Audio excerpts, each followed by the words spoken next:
Actually, hindi na yan makontrol ngayon ng mga DOA kung mag-increase man bawat litro ang mga gasoline station. It is because wala talaga supply unless the DOA will prepare the price protection sa mga gasolinahan.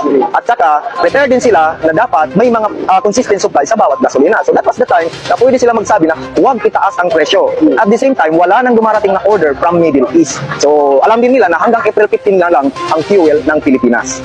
So yun na lang. So sabi nila sa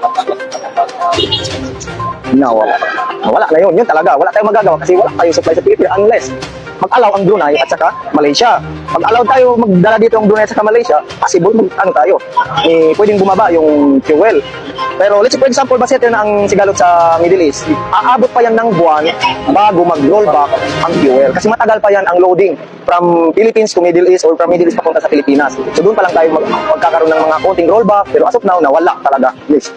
Mr. President, with the expected oil price hikes in the coming weeks and disruption in the global supply chain, I think it's also a fair assumption na tataas din po ang presyo ng ibang mga consumer goods.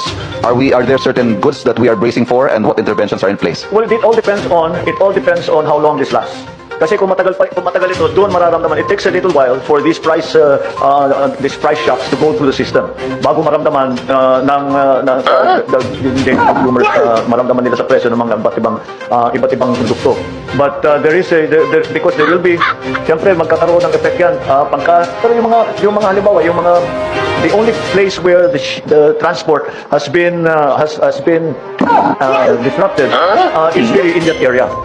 So if you think about it, yung mga barko na parating na rito, papunta, mag-deliver ng mga goods, they are still traveling. So that's why I'm saying it will take time for any of the effects of the oil shock or price shock to work through the system.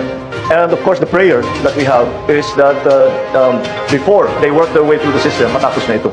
So that hindi na masyadong maramdaman ng taong bayan.